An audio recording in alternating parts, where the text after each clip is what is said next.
can't say we paid rapt attention to that game, but it was pretty good to see Gary get some shots in. What did you say before We that? didn't pay really rapt attention to that game, but see Gary get some shots in. I don't believe that for a second, Doug, first of all. It's all right. I think that, that certainly had to be one of the main goals other than winning was to get Gary untracked, and he came out ready to go and got a bunch of good looks and good job. And I thought Precious, played with his rebounding, played with good energy as well. Malachi, I thought was very good today, really just solid and fast out there. I thought he really kind of pushed the tempo a little bit. A couple of those other guys, it was nice to see Will Barton make a few shots as well. So, not bad. As you go into a one-and-done game, Yep. do you go into the premise that you're short in the rotation and you need like 8 guys to play a lot, or do you leave it open to what sort of happens that night? I think we got to consider that, Doug, shortening it down a little bit.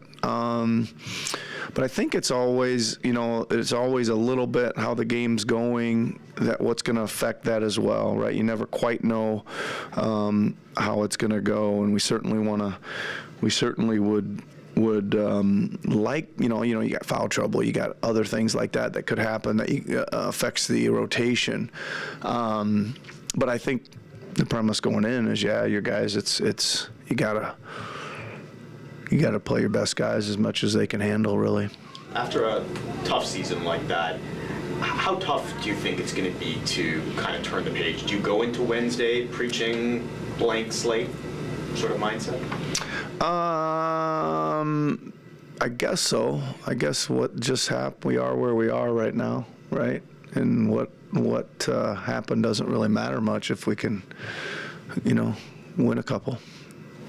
Nick, OG's had a pretty incredible year. He's going to finish the season as the NBA steals leader. Yep. Sort of what can you say about his development on that side of the ball, and just the team mentality for creating more possessions? Yeah, I think that I probably would like to start with the first thing I'd like to say is I think he really responded well to some adversity this season, first and foremost. I thought once the trade deadline passed, he really did a really professional job of playing very well, both sides of the ball. I think he started shooting and scoring better, but he really had some, we've talked about this a lot, he's had some really tough defensive assignments night after night after night, and the steals thing is kind of a unique thing for him. I think he really can dart into a passing lane at any moment, and he's a pretty big body and player to do that, right? Usually those guys are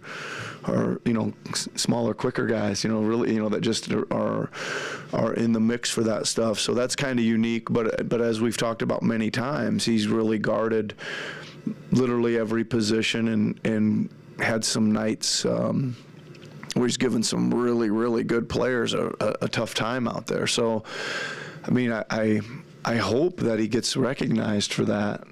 I can't see who else does what he does defensively in the league, positionally, and does such a good job on it. And obviously, to lead the league in steals and to be in the running for that, you have to be out there enough to do that. Considering some of the things he's dealt with over the years, how nice was it to see, kind of outside of that one stretch of missed games, the availability, the durability this year? It was really nice to see, first of all, right? I think that's, he's got to put that in his body of work to have a season like that. But I would also comment on this. I don't think he felt, there was a long stretch where he wasn't near 100%, right? I think we've talked about that. Affected his shooting. We had two different wrist problems for a good long stretch there. So, and he played through it, right? I think that's important. You gotta, they always say nobody's ever 100% once you get into the grind of it, and you got to play through some of that stuff. And he did a good job with that this year. Coach, just in general, the team led the NBA in steals and set a franchise record for most steals in a season. How important was the steal to your defensive schemes this year?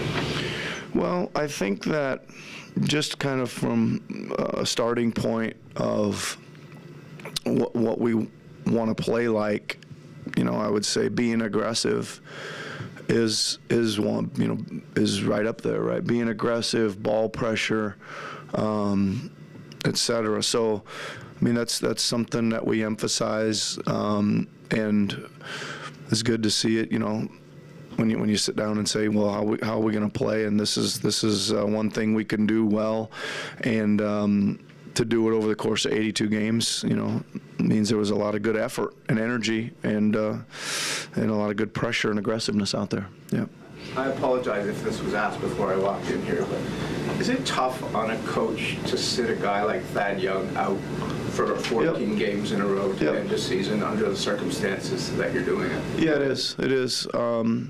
Listen, I've said this many times. It's a super, class person, right? Super pro. Really got a lot of time for him as what he's doing, and he's still, like, to this day, we're up in our walkthrough today, and he's up there walking through with some of the guys, some of the cuts they need to make and some of the places they need to start, and he's still, doing that. I mean, it's not. That's always, you always want guys to play more. It's like one of the hardest part of the job is figuring out who you're going to put on the floor, and you always want the guys that go out there to play well, etc. But yeah, it is. It's tough to read too much into a game like this, but after 3 years, what do you know about Malachi Flynn, and where is he in your eyes sort of moving forward? Well, I think that he certainly played good today, right? And he was in some long stretches of the rotation this year as well. And listen, I thought he played with good speed and energy, and I really liked the way he moved his feet defensively today. I thought he cut off a lot of drives, et cetera. I mean, and he can shoot the ball. We've talked about him being a little bit streaky, but a lot of guys are streaky, so it's kind of some nights when he really feels it offensively and some nights he doesn't. Obviously, he looks a lot better on the nights he does, right? But and you just never know, right? I mean, who would have thought going into last year's playoff that he would have been he was playing every game last year in the playoffs, so you just never